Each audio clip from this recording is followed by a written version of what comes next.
Welcome to the Business Spotlight series. My name is Dona Kappmeyer, and I'm the CEO and firm owner of Action Coach of Coastal Bend and Capital Game Plan Consulting in South Texas, and I will be your host for today. I am very excited to have our special guest, Robin Czarnek, on our show. Robin is the president and CEO of Hermann Sons Life. Today, we're going to speak with Robin about her journey to get to where she's at today and the challenges and successes of operating a business. If this is the first time on our channel, please be sure to like and subscribe so you get notifications when we publish awesome new content. Well, Robin, welcome to the show. It's great to have you on. Thank you so much, Donna. Thank you for having me. Appreciate it. You bet. Well, let's start off by having you take a moment to share a little bit about your business and how your journey began. Okay. Well, as you said, I'm president and CEO of Hermann Sons Life. My journey began actually in like July of 1988. And at that time, I accepted a position in insurance thinking that I would wait until something better came along. So it was really just an entry level position because I doubt anybody wakes up thinking that they're going to be in insurance. It's not usually a dream that you have. But at the end of the day, I started really loving it. And I just became a big insurance nerd. But how I found it was literally my first time that I can remember just loving insurance was about 2 years into my career, and I was helping a customer with a total burn down of their home. And I really realized that you can make a difference. For all the negativity that you hear about insurance companies, there is a lot of good that we can do when we do things the right way. And so for me, that was really a pivotal moment in my insurance career because I recognized how important it is to have really good insurance people in your life. And for me, at that point in time, I knew it was going to be my career, and I have been in insurance ever since. Wow, that's fantastic. So yeah. So So let's talk about mistakes along the way, right? Because folks have a tendency to learn like, man, I wish I'd have done this or done that. But what were some of your biggest mistakes you made along the way of being in this insurance space, and what did you learn from them? I would say probably to put it in a nutshell, being a people pleaser is probably one of the biggest mistakes I make. I think there's a saying out there that says, the quickest way to failure is to try to please everybody.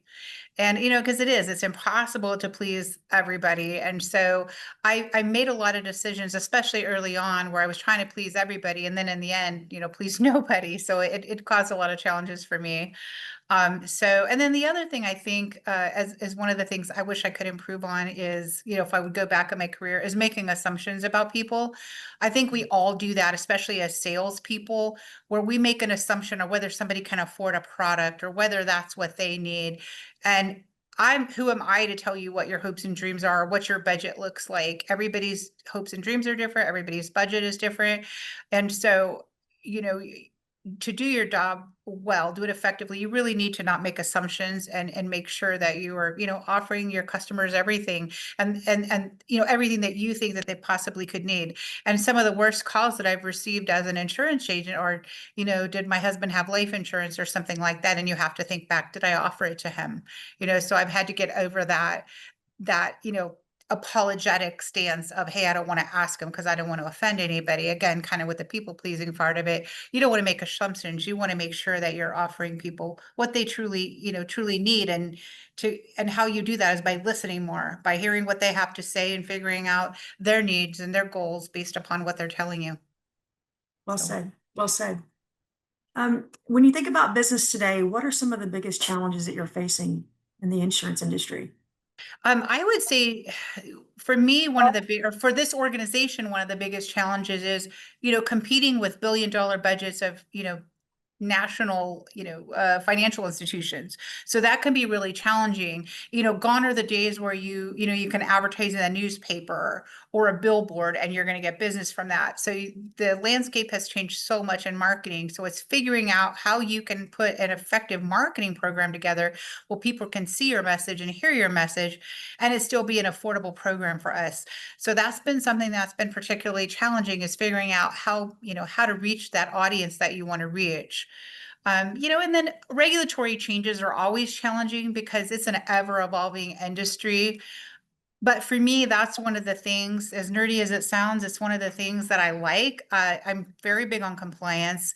I'd like to stay coloring the lines and make sure that's where, to me, where an organization's foundation is solid when you're building it on doing things the right way, doing things ethically, making sure you're always compliant, always having a good relationship with the regulators to the best of your ability, because if you work together, things are a whole lot smoother for you. You know that you're doing things the right way.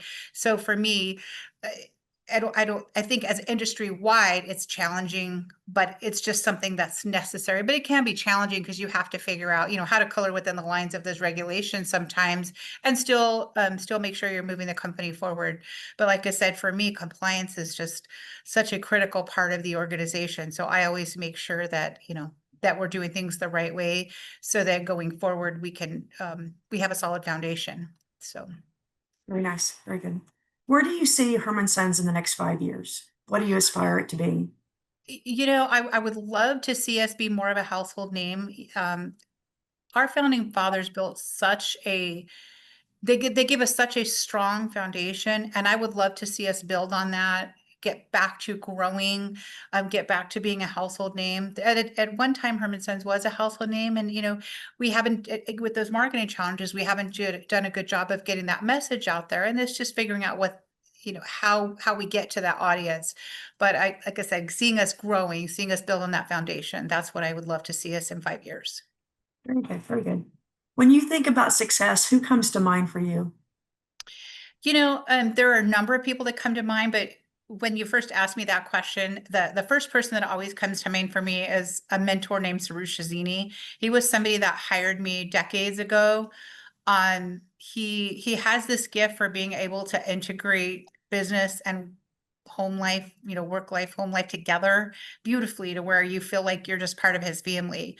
And so for me, being able to integrate that together and making people a part of his family, and to me was such a definition of success. And also on top of that, he knew how to mentor to each person differently. He was just such a great leader. And so he knew how each person ticked, and he would figure that out so that you knew what you needed to motivate you. And so we were all a little bit different. And so I always look up to him. But here at Herman Says, I have so many people that I look up to as success stories too, because we all have our unique challenges and our roles here at the organization. And there's so many of us here, or so many wonderful people here that I can look up to and see their successes in their respective roles. And for me, they have all been so supportive of my role here, and I'm very grateful for them. And I see those as success stories as well. Fantastic. Love that. So, from an industry perspective, what sets Hermann Sons apart from others who are competing in the industry? There are a lot of things I believe that sets Herman Sons apart. First off, we're a 501c8, excuse me, we are a 501c8 nonprofit fraternal organization. So everything that we do it not for profit. We put it back into our community. We serve our community. We have service projects. We have youth programs. A lot of people are aware of our camp, but we have a youth camp in Comfort, Texas. We have 18 schools of dance, and we work really, really hard to make sure that those are all affordable so that anybody that wants to can participate in those programs. We particularly like to pour into our youth. But again, like I said, there's service projects throughout Texas. Our organization as a whole and our lodges are always doing service projects, whether it be, working at the food bank, scholarships, cleaning cemeteries. There's so many different ways that we serve throughout the organization, throughout the state. And to me, that's what sets us apart, is really our emphasis on our community and ways to serve. So. Well, I love that because my daughter was a participant at Herman Sons Camp, and then my niece was involved in dance. So, very familiar. And I just remember, my parents getting an insurance policy. I think it was $1,000 when I was a kid, right? But Mhm. that legacy is definitely it's in our family, and my family got the benefit of all those extra services. So thank you for highlighting those because those are so important. They are, and absolutely important in my family too. And it kind of felt like my career came full circle because I actually was a member as a child too. I danced when I was a little girl. I went to camp and then my son went to camp. So it was a big part of it. But, insurance was kind of something separate. And then when I came aboard here, it just felt like I kind of was returning back home to my childhood. So it's pretty neat. So to see it That's come full great. circle. That's great.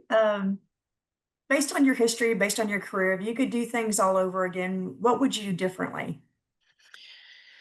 I think that's a tough one, but I think there are a few things. First off, believing in myself. I listened to a lot of the negativity and I let that, probably going back to the people pleasing again, right? Trying to make sure that everybody is happy and not focusing on what I needed to. It kind of got in my head a little too much. So I really try to focus on not so much on people's opinions, but really what is the right thing. So if I could just go back and tell myself, you've got the right instincts, believe in yourself, just do the right thing, and it's all going to work out, because you can't always focus on opinions because people don't like change, right? They don't like change, and that makes it challenging. So for me, it's just believing in myself when I know I'm doing the right thing.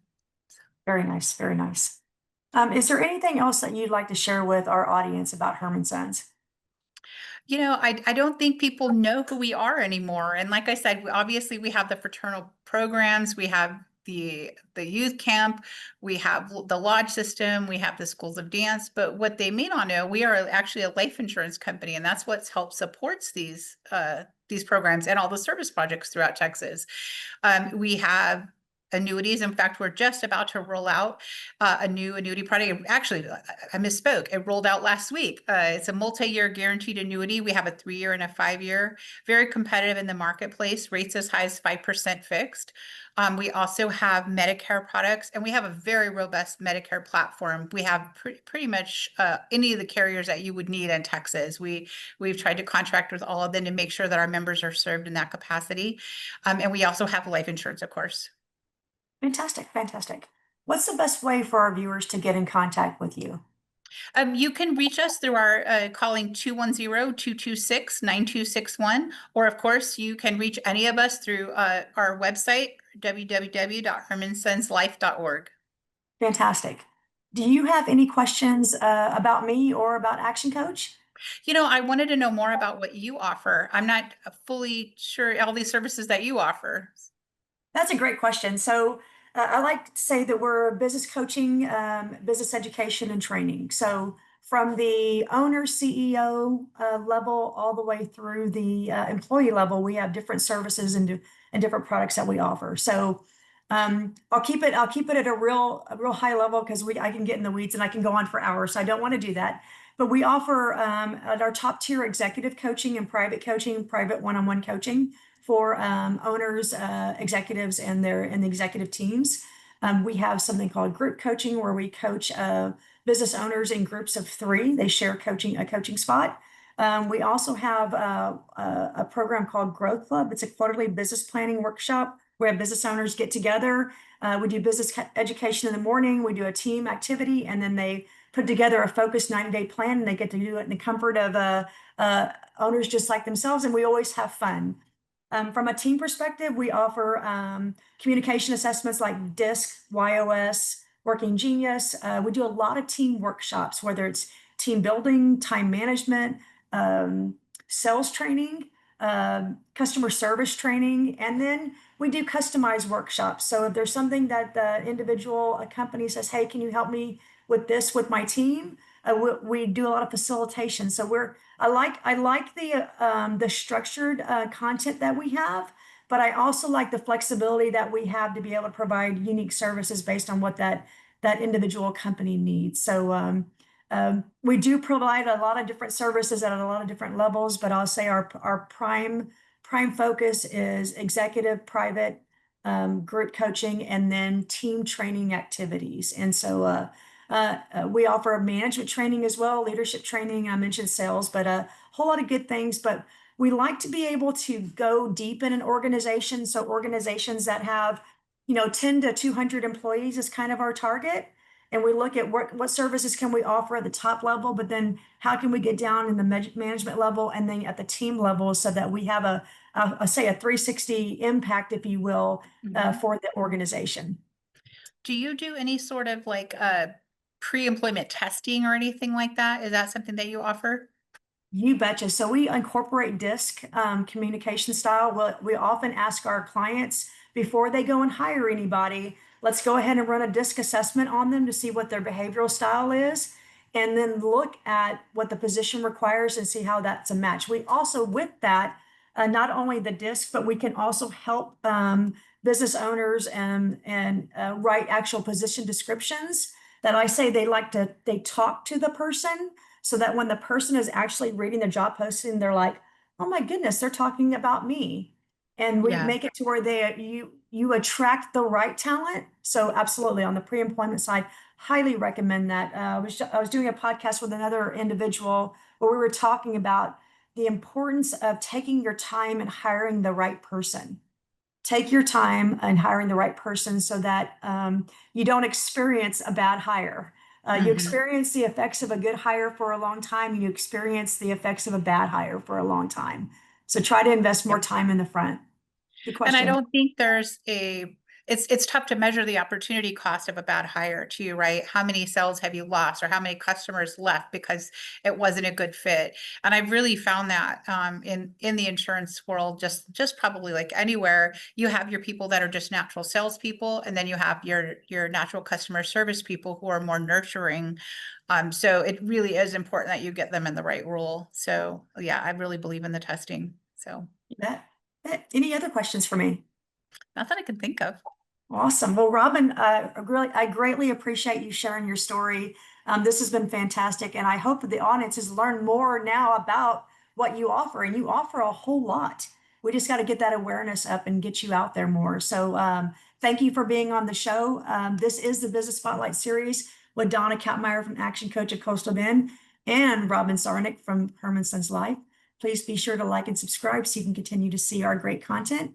Thank you for being with us today. Thank you, Robin, for being on the show. Thank you, Donna, for having us. I appreciate it. You betcha. Bye for now. Bye-bye.